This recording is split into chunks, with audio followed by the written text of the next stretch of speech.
கர்த்தருடைய நாமத்துக்கு மகிமை உண்டாவதாக. நாளை கூட காலை நேரத்தில் வந்த உங்களை யாவரையும் இயேசு கிறிஸ்துவின் நாமத்தினாலே வாழ்த்தி வரவேற்கிறேன். புதிய மாதத்தை தந்த தேவனுக்கு நாம் கைகளை உயர்த்தி கர்த்தரை ஸ்தோத்திரம் பண்ணுவோம், கர்த்தரை துதிப்போம். 3 மாதங்கள் அற்புதமாய் நடத்தி வந்திருக்கிறார். இந்த 4வது மாதத்தை தேவன் தந்ததுனால கர்த்தரை உயர்த்தி கர்த்தரை மகிமைப்படுத்தி கர்த்தருக்கு நன்றி சொல்லி துதிக்கலாம். தேவனே, நீ தந்த நாளுக்காக நன்றி, இந்த நாளுக்காக நன்றி. தேவன் எங்கள் மத்தியில் இடைப்பட்டதுக்காக நன்றி. இந்த 3 மாதங்களும் ஆண்டவரே எங்களை கண்மணி போல காத்து வந்தீரே, அதுக்காக நன்றி ஆண்டவரே.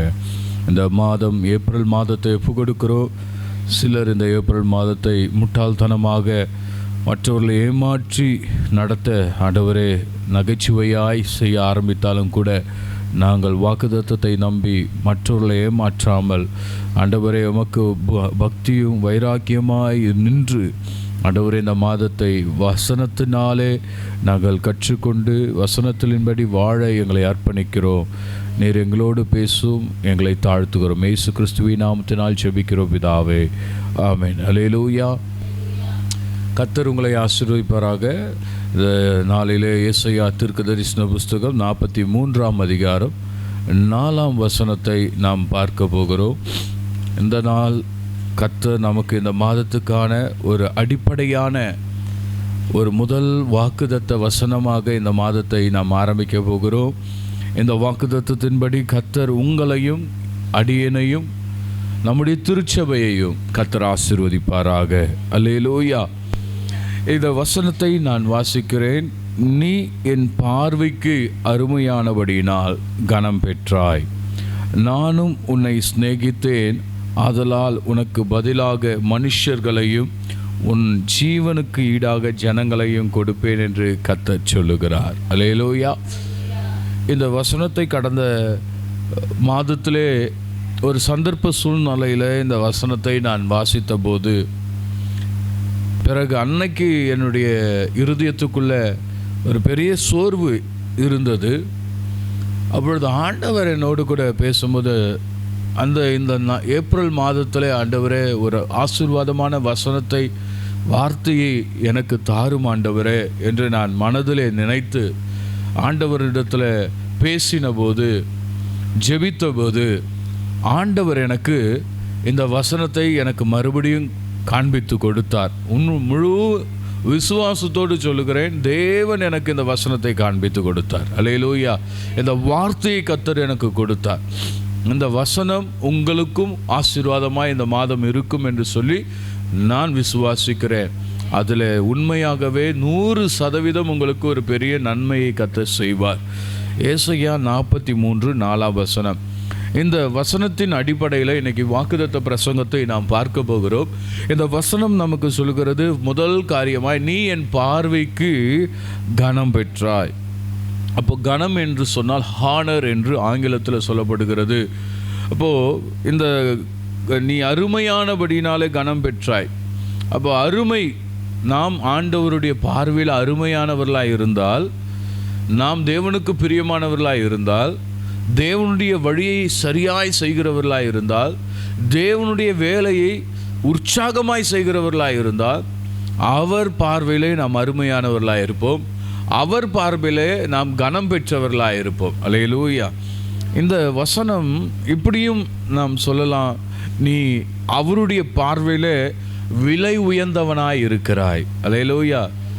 You are more treasure in the hands of the Lord.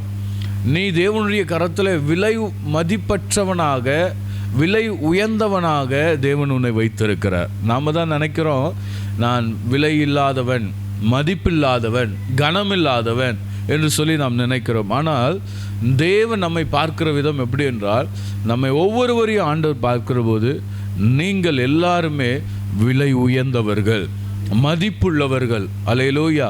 ஒருவேளை நம்முடைய வீட்டில் இருக்கிறவங்க நம்முடைய கனத்தை புரியாமல் இருக்கலாம், நம்முடைய மரியாதையை அறியாதவர்களாக இருக்கலாம், நம்முடைய வேல்யூ என்ன என்று தெரியாமல் இருக்கலாம், நம்மளை பார்த்து அவமானமாக பேசலாம். ஆனால் ஆண்டவர் இந்த மாதம் நம்மை பார்த்து அவர் கொடுக்கிற வசனம், நீ விலை மதிப்பற்றவள், நீ விலை மதிப்பற்றவன், நீ you are the more valued person, நீ விசேஷமான ஒரு ஆளாக இருக்கிற என்று கர்த்தர் சொல்கிறார்.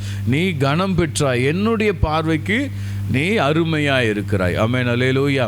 நான் எவ்வளோ ஸ்ட்ரகிள்ஸில் இருந்தாலும், எவ்வளோ பெயினில் இருந்தாலும், எப்படி நான் ரொம்ப பிரச்சனையில் இருந்தாலும், வேதனையில் இருந்தாலும், வலிகள் நிறைந்தவனாய் இருந்தாலும் கூட ஆண்டவருக்காக நான் ஓடுகிறதுனால, ஆண்டவருடைய வேலை செய்வதனால, அவரை தேடுவதனால அவர் என்னை பார்க்கிற விதம் எப்படின்னா அருமையாய் பார்க்குறார். அல்லேலூயா. எனக்கு உடம்பு வலி இருக்குது, கை வலி இருக்குது, கால் வலி இருக்குது, பிரச்சனைகள் இருக்குது, கடனாளியாக இருக்கிறேன். ஆனாலும் நான் அவர் வேலையை செய்கிறேன். நான் அவருக்கான முதல் காரியத்தை அவருக்கு நான் தருகிறேன்.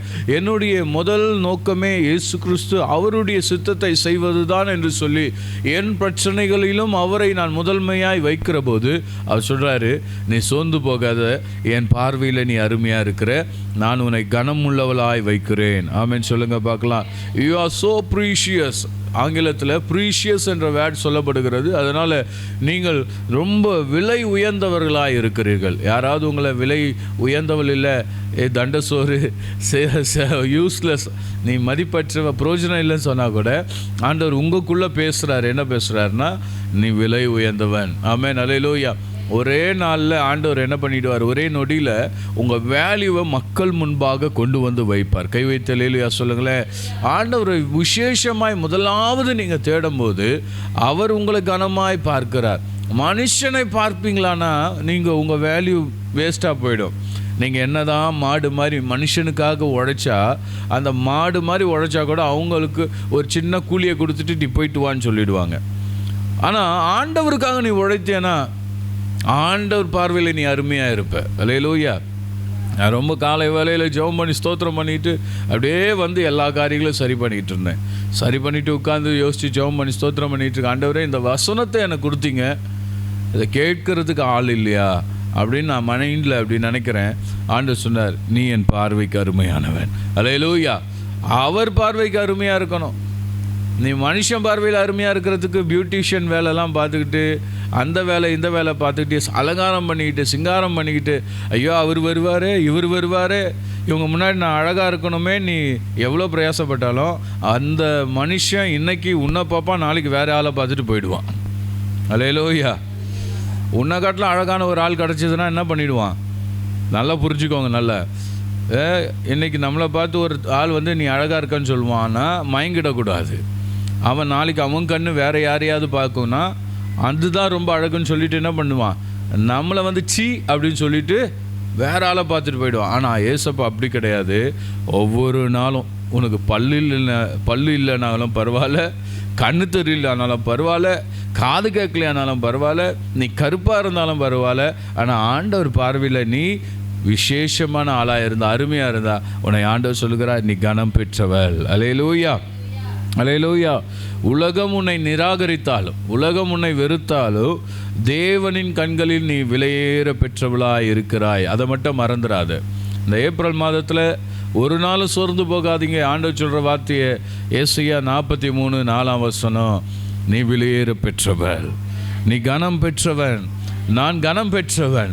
கர்த்தர் நம்மை பார்க்கிற விதமே கனத்தோடு பார்க்கிறார். ஆண்டவரை தேடுகிற போது கர்த்தர் நம்மை கனம் பெற்றவர்களாய் பார்க்கிறார். கை வைத்து அல்லேலூயா சொல்லுவோமா? சங்கீதம் 139:14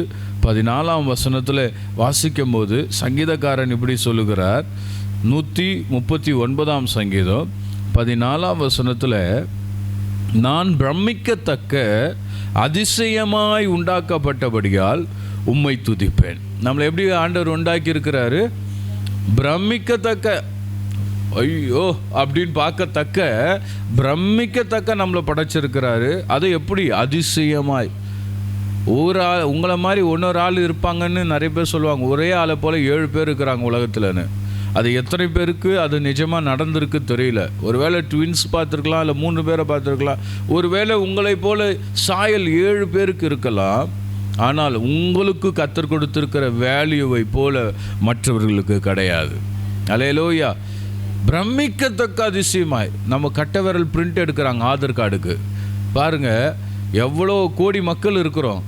ஆண்டவர் எப்படி அதிசயமாக பிரமிக்கத்தக்க படைச்சிருக்கா பாருங்கள். சும்மா ஒரு கிறுக்கு கோடு மாதிரி இருக்குது இந்த கை விரலில். ஆனால் இந்த கை விரலுடைய அச்சு, கை நாட்டுடைய அச்சு, கை ரேகை என்பது இந்த 100 கோடி பேர் இருந்தாலும் சரி, ஒருத்தருக்கு வித்தியாசம் இருக்குது. இதுதான் தேவனுடைய அதிசயமாய் பிரமிக்கத்தக்க உண்டாக்கி இருக்கிறார். அல்லேலூயா. எல்லாருக்கும் மூக்கு இருக்குது, கண் இருக்குது, வாய் இருக்குது, உதடு இருக்குது, எலும்பு தான். எல்லாத்தையும் நான் ஒரு ஸ்டேட்டஸ் நேற்று வைத்திருந்தேன். நம்ம பெரிய கோடீஸ்வரன், நான் பெரிய அழகு, நான் பெரிய ஆக்ஸ்ஃபோர்டில் படிச்சிருக்கேன், நான் அறிவு உள்ளவன், அப்படி பெருமை பாராட்டுறோம். ஆனால் செத்துட்டா கொஞ்ச நாளில் மண்ணோட மண்ணாக மக்கி போயிடும். கடைசியில் தெரிகிறது என்னது? எலும்பு தான். அந்த எலும்பை வச்சுக்கிட்டு நம்ம என்ன பண்ணிக்கிட்டு இருக்கிறோம்? ரொம்ப ஆட்டம் போடுறோம், ஓவர் ஆட்டம். ஆனால் இந்த ஆட்டத்தெல்லாம் ஆண்டவர் சொல்கிறாரு, ரொம்ப ஆடாதப்பா, நான் இருக்கிற வரைக்கும் தான் உனக்கு மரியாதை. அல்லேலூயா சொல்லுங்களேன். இந்த காலை வேளையில் நான் சொல்கிறேன், உன்னை கைவிடவே மாட்டார். ஆனால் நீ ரொம்ப ஆட்டம் போடிடாத. அல்லேலூயா. நீ அவர் பார்வையில் கனம் பெற்றவளாக இருப்பாயானால் உன்னை கர்த்தர் ஆசீர்வதிப்பார். அந்த வசனம் சொல்கிறது 139 சங்கீதம் 14 வசனத்தில், அதிசயமாய் உண்டாக்கப்பட்டபடியால் உம்மை துதிப்பேன், உமது கிரியைகள் அதிசயமானவைகள், அது என் ஆத்மாவுக்கு எப்படி இருக்கு நன்றாய் தெரியும். சங்கீதக்காரர் சொல்கிறாரு தாவீது, ஆண்டவரே நீர் என்னை அதிசயமாய் உண்டாக்கினார், அதனால தான் விசேஷமாய் கர்த்தர் உன்னை படைத்திருக்கிறார். அதில் 16 வசனம் சொல்லுகிறது, என் கருவை உம்முடைய கண்கள் கண்டது. என் கருவை உம்முடைய கண்கள் கண்டது ஆண்டவரே. என் அவயங்களில் ஒன்றாகிலும் இல்லாத போதே அவைகள் அனைத்தும் அவைகள் உருவேற்படும் நாட்களும் உமது புஸ்தகத்தில் எழுதியிருந்தது. அப்போது என்னுடைய தாய் வயிற்றில் நான் இருக்கும்போது உங்களையும் ஆண்டவர் எப்படி சேர்த்து சொல்கிறாரு, உங்கள் முகம் உருவாக முன்னாடி, எலும்பு உருவாகாத முன்னாடி இப்படி தான் இருப்பீங்கன்னு சொல்லி அதிசயமாய் பிரமிக்கத்தக்க ஆண்டவர் உங்களை கனமாய் உண்டாக்கினார். அல்லேலூயா. நல்ல ஒரு சத்தமாக சொல்லலாம், சந்தோஷமாக. நம்ம சொல்கிறோம், ஐயா இதெல்லாம் மூஞ்சா, மற்றவங்கள பார்த்து குறை பேசுகிறோம், இது பார் மூஞ்சா பார் எப்படி இருக்குது, அவங்க முகத்தை பார் எப்படி இருக்குது, அது வாயை பார் எப்படி இருக்குது. ஆனால் ஆண்டவர் எல்லாரையும் எப்படி படைச்சிருக்கிறாரு? பிரமிக்கத்தக்க படைச்சிருக்கிறார், அதிசயமாக படைச்சிருக்கிறார். உன் கருவை விசேஷமாக நம்மளை இன்னைக்கு உயிரோடு இருக்கிறோன்னா அவர் கிருபை. கை உயர்த்தி அல்லேலூயா சொல்லுவோமா? நம்மை அதிசயமாய் கர்த்தர் படைத்திருக்கிறார், நம்மை அதிசயமாய் பிரமிக்கத்தக்க படைத்திருக்கிறார். நீ அவருடைய பார்வையில் விலையேற பெற்றவளாக இருக்கிறார். இன்னும் ஒரு வசனம் வாசிக்கலாம். மத்தேயு 10:31 வசனத்தை வாசிக்கும்போது, மத்தேயு சுவிசேஷம் 10 அதிகாரம் 31 வசனம். மத்தேயு 10:31.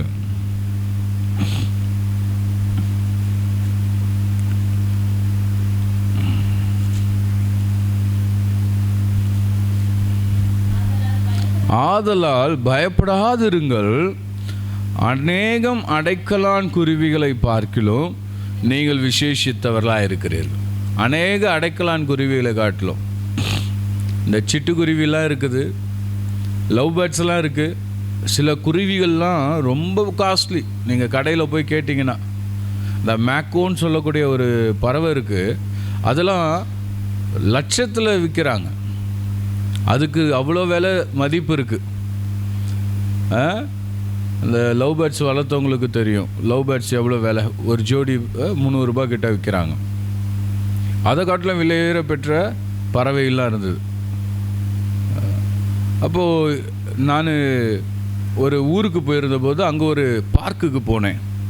அந்த பறவைங்களுக்கு கையில் சாப்பாடு கொடுக்கலாம். சாப்பாடு அந்த கூண்டுக்குள்ளே நம்ம நடந்து போகணும், அது ஃப்ரீயாக சுத்தம், நம்ம தான் கூண்டுக்குள்ளே போகணும். அந்த கூண்டுக்குள்ளே போனோம்னா அந்த ஊருக்குள்ளே கையில் சாப்பாடு கொடுத்தோன்னா அப்படியே ஓடி வந்து பறந்து வந்து தலை மேலே கை மேலெல்லாம் உட்காந்து அது சாப்பிடும். இப்போ சென்னையில் கூட அதை கொண்டு வந்துட்டாங்க சில இடத்துல. எல்லாம் பெரிய பெரிய பறவைகள், அதுக்கு பேர்லாம் இருக்குது. அதெல்லாம் சாதாரணமாக வளர்க்க முடியாது, ஒரு சின்ன கூண்டுலெல்லாம் வளர்க்க முடியாது. அவ்வளோ ஸ்பெஷல், அதுக்கு அவ்வளோ ப்ரொடெக்ஷன், அவ்வளோ பாதுகாப்பு தராங்க, அவ்வளோ சாப்பாடு. அது பார்க்குறதுக்கு அவ்வளோ டிக்கெட் காசு கூட, ஒரு ஆளுக்கு 500 ரூபாய் குறைஞ்சது. அதை கொடுத்துட்டு போய் உள்ளே போகலாம், நிறைய பறவைகளை பார்க்கலாம், கொஞ்ச நேரம் சந்தோஷமாக இருக்கும் பறவையோடு. ஆண்டவர் சொல்கிற பாருங்கள், அந்த அநேக சிட்டுக்குருவிகளை காட்டிலும், அநேக அடைக்கலான் குருவிகளை காட்டிலும் நீங்கள் தான் விசேஷித்தவர்கள். அல்லேலூயா. இன்றைக்கி உங்களை பார்க்குறவங்க ஒருவேளை ஒரு மரியாதை இல்லாமல் கனம் இல்லாமல் நடத்துவார். ஆனால் இந்த மாதம் தேவன் சொல்லுகிறார், உன்னை நான் கனமாய் நடத்துவேன், விசேஷித்தவளாய் நடத்துவேன். அல்லேலூயா. அநேக அடைக்கலான் குருவி, அநேக